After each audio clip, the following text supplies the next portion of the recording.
காந்தி மகானுக்கு இன்னைக்கு சார்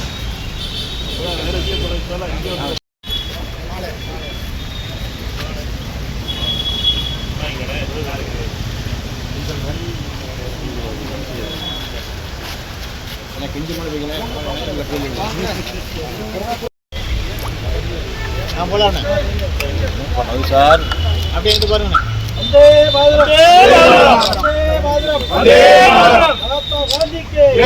महात्मा गांधी के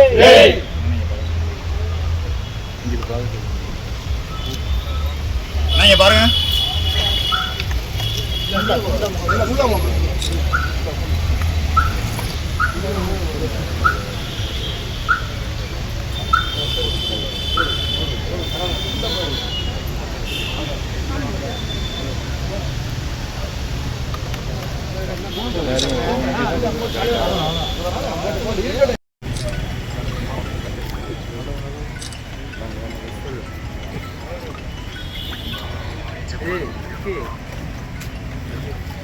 ஜனவரி 30ஆம் தேதி இதே நாள்ல மகாத்மா காந்தி அவர்களை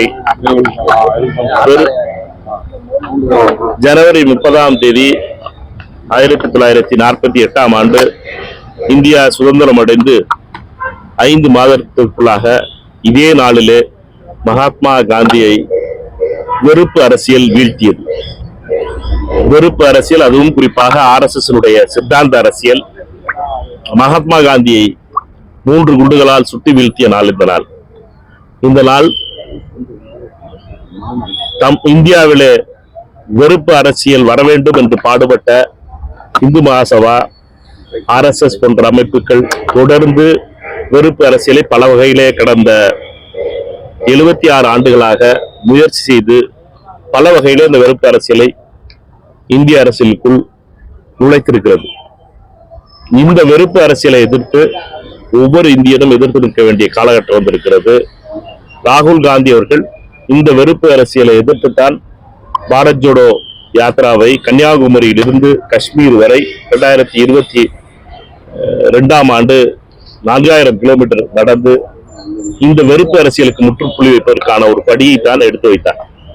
இதே நாளில் இன்று மகாத்மா காந்தி அவர்களுக்கு அஞ்சலி செலுத்துவதிலும் அதே நேரத்தில் வருங்கால சந்ததியினருக்கு இந்த வெறுப்பு அரசியல் எவ்வளவு ஆபத்தானது என்பதையும், வெறுப்பு அரசியலால் இந்தியாவினுடைய ஒற்றுமை துண்டாடப்படும் என்பதும், இந்தியாவினுடைய ஒருமைப்பாடு துண்டாடப்படும் என்பதையும் நினைவு கூறுகின்ற நாளாக இந்த நாளை பார்க்கிறேன்.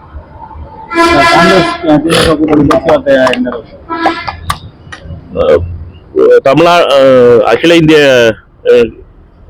காங்கிரஸ் தலைமை ஜனவரி 17ஆம் தேதி டெல்லியில இந்திரா பவனில் 39 காங்கிரஸ் தலைவர்களை அழைத்து தமிழ்நாடு காங்கிரசுடைய நிலை பற்றி என்ன செய்ய வேண்டும் என்பதை பற்றி கேட்டறிந்தார்கள். அதற்கு முன்னாலே டிசம்பர் 3ஆம் தேதி காங்கிரஸ் தலைவர் கார்கே அவர்களுடைய தலைமையிலே குழு அமைக்கப்பட்டது. அந்த குழு தமிழக முதலமைச்சர், திராவிட முன்னேற்ற கழகத்துடைய தலைவர் சந்தித்து காங்கிரஸ் கட்சியினுடைய நிலையை எடுத்து சொன்னது. இப்பொழுது அந்த குழு சந்தித்ததுக்கு பின்னாலே 2 நாட்களுக்கு முன்னாலே திமுகவினுடைய நாடாளுமன்ற குழுவினுடைய தலைவர் திருமதி கனிமொழி அவர்கள் எதிர்கட்சி தலைவர் ராகுல் காந்தி அவர்களை சந்தித்திருக்கிறார். அவர்கள் இருவருக்குமான சந்திப்பு. இந்த சந்திப்பை பத்தி அவர் 2 பேரும் வெளியில எதுவும் சொல்லல. அதனால அவர் 2 பேரும் எதை சொல்றாங்களோ அதை பத்தி தான் நமக்கு தெரியுமே ஒளி, மிச்சம் எல்லாம் கற்பனை கதைகளாத்தான் ஓடிக்கிட்டு இருக்கோம். என்கிட்ட 2 பேரை தவிர வேற இந்த கூட்டத்துல யாரும் இல்லை. வேற 3வது ஆள் இல்லாத போது 2 பேர் என்ன பேசினார்கள் என்பது அவர்களுக்கு தான் தெரியும். ஆனா ஒன்று மட்டும் தெளிவாக இருக்கிறது, காங்கிரஸ் கட்சியை பொறுத்த மட்டும் காங்கிரஸ் கட்சி தலைவர் கார்கே அவர்கள் நியமித்த குழு பேச்சுவார்த்தை நடத்தும்.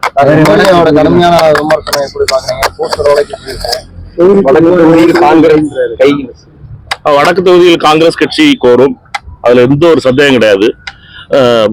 காங்கிரஸ் கட்சியை பொறுத்த மட்டும் வடக்கு தொகுதியை கேட்டு பெற வேண்டும் என்பதற்காக நான் அகில இந்திய காங்கிரஸ் கமிட்டி தலைவர் கார்கே அவர்களிடம் சந்தித்து பேசினேன். அவரிடம் அதை பற்றி சொல்லியிருக்கிறேன். என்னை பொறுத்த மட்டும் காங்கிரஸ் கட்சியை யாரெல்லாம் அவமானப்படுத்துகிறார்களோ, காங்கிரஸ் கட்சியை யாரெல்லாம் இழிவாக பேசுகிறார்களோ அவர்களிடம் எந்த ஒரு தயவு தாட்சரியமும் பார்ப்பதற்கில்லை. காங்கிரஸ் கட்சிக்கு தெரியும் எங்களை பொறுத்தமட்டிலும் காங்கிரஸ் கட்சியினுடைய தன்மானம் ரொம்ப முக்கியமானது. காங்கிரஸ் கட்சிக்காரருடைய தன்மானம் ரொம்ப முக்கியமானது. தமிழ்நாடு காங்கிரஸ் கமிட்டி தலைவர் சகோதரர் செல்வ பெருந்தகை அவர்களை பொறுத்தமட்டிலும் ஒரு நீண்ட பதிவு அன்னைக்கு 3 நாளைக்கு முன்னாடி ஒரு பதிவு போட்டிருந்தார். அந்த பதிவு பொறுத்த மட்டும் எனக்கு ஞாபகம் இருக்க வரைக்கும் நான் சொல்ல முடியும். காங்கிரஸ் கட்சியினுடைய தொண்டர்களை இழிவுபடுத்துவதோ அவமதிப்பதையோ எந்த காலத்திலும் ஏற்றுக்கொள்ள முடியாது. அதனால நாங்கள் அமைப்பு ரீதியாக 85% அமைப்பு முழுவதுமாக சீரமைத்திருக்கிறோம். ஊராட்சி அமைப்புகள் மற்றும் PLA2 நியமிப்பதை தமிழ்நாடு காங்கிரஸ் கமிட்டி தலைவர் செல்வ பெருந்தகை அவர்கள் திரு பீட்டர் அல்போன்ஸ் அவர்களுடைய தலைமையிலே ஒரு குழு அமைத்து மிக கடுமையாக உழைத்து காங்கிரஸ் கட்சியினுடைய தோழர்கள் அனைவரும் அமைப்பு ரீதியாக பலம் சேர்த்திருக்கிறார்கள். அப்படிப்பட்ட நிலையிலே செல்வ பெருந்தகை அவர்களுடைய அறிக்கை என்பதுதான் காங்கிரஸ் கட்சியினுடைய நிலை. அண்ணன் செல்வ பெருந்தகை அவர்கள் கோரியிருப்பது என்பது இப்படி அவதூறாக பேசிய மாவட்ட செயலாளர் மீது நடவடிக்கை எடுக்க வேண்டும் என்பது 3 நாளா இருக்கிறது. தமிழ்நாடு காங்கிரஸ் கமிட்டி தலைவர் அந்த ட்விட்டர்ல சொல்லியிருக்க அதே விஷயத்தை நானும் வலியுறுத்துகிறேன். காங்கிரஸ் தலைவராக இருக்கின்ற அண்ணன் செல்வ பெருந்தகை அவர்களுடைய அந்த கோரிக்கையை, அந்த வேண்டுகோளை கூட்டணி இருக்கின்ற காங்கிரஸ் தொண்டர்களை அவமானப்படுத்துகின்ற செயலை செய்த நிர்வாகி மீது நடவடிக்கை எடுக்க வேண்டும் என்பது காங்கிரஸ் கட்சிக்காரருடைய ஒவ்வொருடைய கோரிக்கையாகும். அதாவது எனக்கு சீட்டு கிடைக்குது, சகோதரி ஜோதிமணிக்கு சீட்டு கிடைக்குதுங்களா ராகுல் காந்தி முடிவு பண்றது. அந்த பிரச்சனையில இதெல்லாம் ஒன்றும் பிரச்சனை இல்லை. ஆனா பிரச்சனை காங்கிரஸ் தொண்டர்கள் பூத்துல போட ஆள் இல்ல, வார்டுல நிர்வாகி இல்லைன்னு சொல்லி இந்த வன்மம் கடுமையாக எதிர்ப்போம். இந்த வன்மத்தை பொறுத்த மட்டும் நிதானமாக இதை கையாளுவோம். எங்களை பொறுத்த மட்டிலே தமிழ்நாடு காங்கிரஸ் கமிட்டி தலைவர் சகோதரர் செல்வ பெருந்தகை அவர்கள் சொன்ன எக்ஸ் பதிவு நடவடிக்கைக்காக அவர் கேட்டிருக்கிறார். அந்த நடவடிக்கைக்காக காத்திருக்கிறோம். தமிழ்நாடு முதல்வர் தேசிய ஜனநாயக கூட்டணி இந்திய கூட்டணின்ற மாதிரிதான் சொல்லுவாங்க. இப்ப முதல்வர் வந்து சொன்னார்னா நடக்கப்போற தேர்தல் வந்து தமிழ்நாடு இதுக்கும் தமிழ்நாடு கூட்டணிக்கு தேசிய ஜனநாயக கூட்டணின்னு சொல்றாங்க. அப்படிதான் இந்திய கூட்டணின்றத வந்து சொல்லலை. அதை பத்தி அவர்கிட்ட தான் கேட்கணும். எங்களை பொறுத்த மட்டும் இந்தியா கூட்டணி என்பது அனைத்து பாராளுமன்ற கூட்டணிக்காக உருவாக்கப்பட்டது.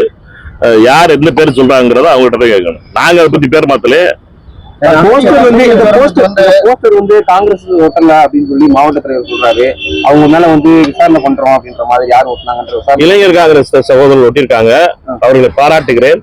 தன்மானம் உள்ள இளைஞர் காங்கிரஸ் தலைவர்களை நான் பாராட்டுகிறேன். நான் அவர்களோடு இருப்பேன். அவர்களை பொறுத்த மட்டும் அவர்கள் தன்மானம் உள்ள இளைஞர் காங்கிரஸ் தம்பிகளுக்கு என்னுடைய பாராட்டு. அமைச்சரவையில பங்கு கேட்டதுனால இந்த மாதிரி பேச்சுக்கள் வந்து திமுக அதிகார மமதை, அதிகாரத்துல மமதையில இருக்க மாவட்ட செயலாளருக்கு இப்படித்தான் தெரியும். கல்லணையில நடந்துகிட்டு இருக்க போராட்டத்தை உங்க எல்லாருக்கும் தெரியும். நீங்க எல்லாரும் அதெல்லாம் கவர் பண்ணிக்கிட்டே இருக்கீங்க. கல்லணையில மக்கள் ஊரே திரண்டு குவாரியை நிப்பாட்டணும்னு சொல்லி போராட்டம் பண்ணிக்கிட்டு இருக்காங்க. அதை பத்தி பண்ணிருக்க ஒவ்வொரு விஷயத்தையும் பேச ஆரம்பிச்சோம்னா இன்னைக்கு முழுசு தாங்காது. என்னென்ன பண்ணி மக்களையும் இந்த அரசாங்கத்தினுடைய விதிகளையும் மீறி என்னென்ன நடந்திருக்குங்கிறது ஊருக்கெல்லாம் தெரியும். நம்ம இதை மட்டும் இருப்போம். காங்கிரஸ் தொண்டர்களை அவமானப்படுத்திய மாவட்ட செயலாளர் மீது நடவடிக்கை எடுக்க வேண்டும் என்பது தமிழ்நாடு காங்கிரஸ் கமிட்டி தலைவர் அண்ணன் செல்வ பெருந்தகருடைய கோரிக்கை.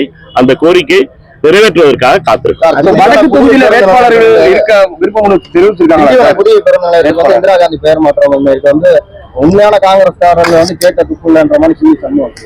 அதெல்லாம் அன்பு சகோதரர் விஷ்ணு பிரசாத் அதற்காக MP விஷ்ணு பிரசாத் அதற்காக கடிதம் எழுதினார். தமிழக முதலமைச்சரிடமும் அதற்காக நகர்ப்புற துறை அமைச்சர் நேரு அவர்களிடமும் கடிதம் எழுதி அதற்கான கோரிக்கை வைத்திருக்கிறார். நல்ல முடிவு எடுப்பார்கள் என்ற நம்பிக்கை எங்களுக்கு முழுமையாக இருக்கிறது. இதுவரைக்கும் அதற்கான பேர் வச்சதா எனக்கு ஞாபகம் இல்லை. என்னை பொறுத்த மட்டும் எனக்கு தெரிஞ்ச வரைக்கும் விழுப்புரத்துல நடந்ததுல திரு விஷ்ணு பிரசாத் கடலூர் MP அவர்கள் இதற்காக தொடர்ந்து குரல் கொடுத்து வருகிறார். இந்திரா காந்தி அவர்களுடைய பெயரை வைக்க வேண்டும், ஏனென்றால் அவர் திறந்து வைத்த பேருந்து நிலையம் என்ற கோரிக்கையை தொடர்ந்து வைத்துக் கொண்டிருக்கிறார். அதனால இன்னும் திறக்காத ஒரு பேருந்து நிலையத்துக்கு பேர் வச்சாச்சு சொல்லி அண்ணன் சண்முகம் வந்து அதற்காக ஆதங்கப்படுவது என்பது நியாயமா இருக்காது. முதல்ல அந்த கோரிக்கை வைத்து அதற்காக போராடி கொண்டிருக்கின்ற சகோதரர் விஷ்ணு பிரசாத் அவர்களுக்கு என்னுடைய பாராட்டு தெரியும். அவர் அந்த கட்சியில் உறுப்பினராக இருக்காரா? சார் இறந்த பவரையும் விஜய் கொடுக்குற வாய்ப்பை வந்து காங்கிரஸ் பயன்படுத்திக்கிறோம் இல்ல இழந்த பவரை மீட்கலாம் அவங்க அப்பா தம்பி சொல்றதுக்குலாம் நான் சொல்ல முடியாது. வேற ஏதாச்சும் ஒரு விஷயத்த பேசி வடக்கு தொகுதிக்கு வேட்பாளர்கள் விருப்பம் பண்றாங்களா சார்? வடக்கு எல்லா தொகுதிக்கு காங்கிரஸ் முதல்ல நின்றுருக்கு. காங்கிரசினுடைய முன்னாள் மாவட்ட தலைவர் கார்த்திகேயன் அந்த வேட்பாளர் இருக்காரு. காங்கிரசினுடைய தொடர்ந்து காங்கிரஸ் கட்சி பலமா இருக்கிற தொகுதி அங்க அமைப்பு ரீதியா அந்த தேர்தல் இது முடியட்டும். செஷனுக்கு பார்லிமெண்ட் செஷன் இருக்கிறதுனால நான் வர முடியல. 13ஆம் தேதிக்கு அப்புறம் BLA கூட்டம் அங்க போட போறோம். தொகுதியினுடைய BLA கூட்டம் அங்க போடுவோம். போட்டு காங்கிரஸ் கட்சியினுடைய பலத்தை காட்டுவோம்ல. சும்மா விட்டுட்டு போயிடும் நினைக்கிறீங்களா? சும்மா பார்த்துட்டு திருப்பி போறதுக்கு காங்கிரஸ்கார ஒன்னும் வந்தே மாதரம் ஜெயின்னு சொல்ற மட்டும் கிடையாது. திருப்பி அடிக்க தெரியும். வடக்கு தொகுதி ஒதுக்கப்படுறதா அரசு நடவடிக்கை முதல்ல நடக்கட்டும், தேர்தல் அறிவிக்கட்டும், கூட்டணி பேசட்டும், தொகுதி பங்கீடு வரட்டும், அதுக்கப்புறமா இந்த பேச்சு வரணும். அதுக்கு நிறைய நாள் இருக்குல்ல, நம்ம ரெண்டு பேரும் பார்க்காமலா இருக்க போறோம். சரியா?